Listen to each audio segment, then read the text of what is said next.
Hello, this is the WJTS News. Thank you for tuning in. I'm Bill Potter reporting. Farmers and land managers can recycle empty pesticide jugs at the annual Ag Recycling Day, August 3rd. The Du Bois County Solid Waste District is sponsoring their annual Agriculture Recycling Day on Wednesday, August 3rd from 8 a.m. until 12 noon. Du Bois County farmers and land managers are invited to bring their empty, triple-rinsed pesticide containers with lids off to be recycled. Last year, 3,000 containers were recycled during this event. The district encourages farmers and land managers to recycle again this year and welcomes additional businesses or agencies to participate.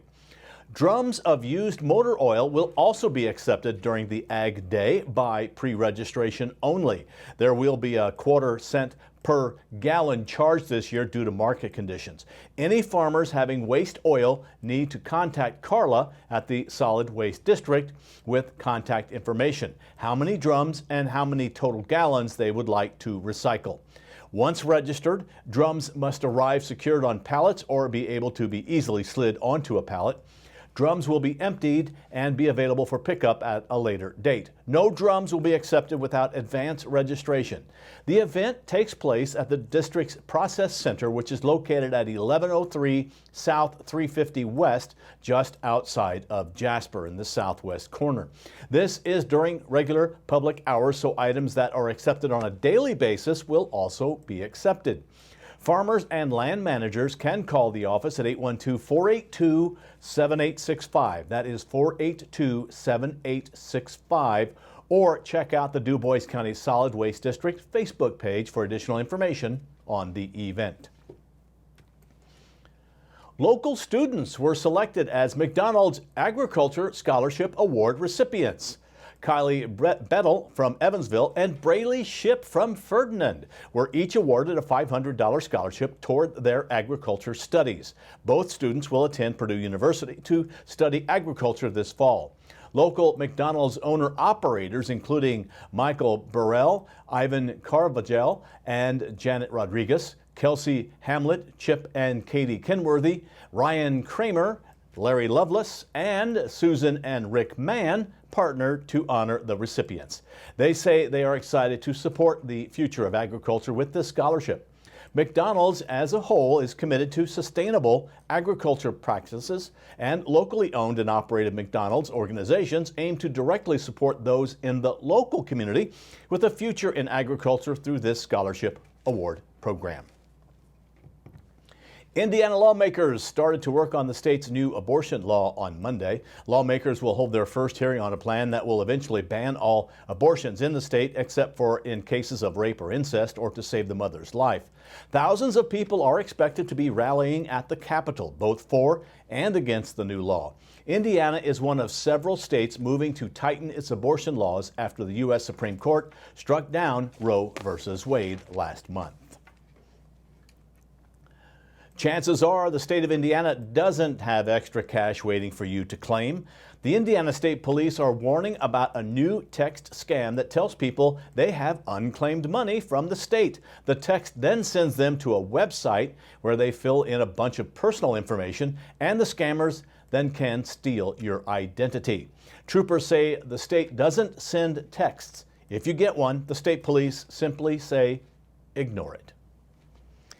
Indiana's unemployment rate in June stands at 2.4%, according to the Indiana Department of Workforce Development. By comparison, the national unemployment rate in June remains at 3.6%, holding steady from May. In addition, Indiana's labor force participation rate rose again from 62.9% in May to 63.1% in June, remaining above the national rate of 62.2%. Indiana's total labor force, which includes both Hoosiers employed and those seeking employment, stands at 3,378,333. That's an increase of 13,632 from the previous month. This is the highest level since February 2020. Private sector employment in Indiana increased by 5,000 jobs over the last month, translating to a gain of 108,300 jobs from this time last year.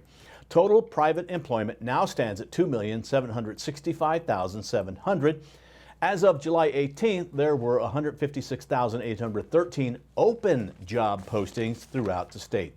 The number of people in Indiana that received unemployment benefits during June was 14,757. A couple of announcements. Due to the recent storms in the area, the Huntingburg Street Department will conduct a citywide tree limb pickup on Friday, July 29th. Tree limbs are not required to be bundled during this time. However, they must be collected and placed near the curb for the equipment to reach them.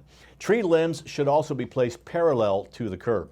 Residents are asked to call the Huntingburg Street Department at 812-683-4122, 683-4122, and leave their address in order for tree limbs to be collected. For more information, please contact Rachel Steckler, Director of Community Development, 812-683-2211, or by email at rsteckler@huntingburg-in.gov. And the Jasper Street Department, along with GE Tree Service, will close Mill Street between East 8th Street and East 9th Street, beginning at approximately 7 a.m. On Wednesday, July 27th, for tree removal. This closure is expected to remain in effect until about 5 o'clock, barring any unforeseen events.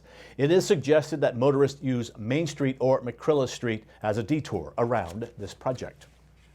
And the Jasper Chamber of Commerce will host a coffee and conversation with Jasper Mayor Dean Vonderheide this Thursday, July 28th from 8 a.m. to 9:30 at the Jasper Train Depot. The event is free and open to the public, and coffee and snacks will be provided. Now stay tuned. WJTS News will continue in a moment with Brian Schwank's visit to the Du Bois County Humane Society, a look at weather, and Kurt Guxell brings you sports. Then we wrap up the news with WJTS Inform.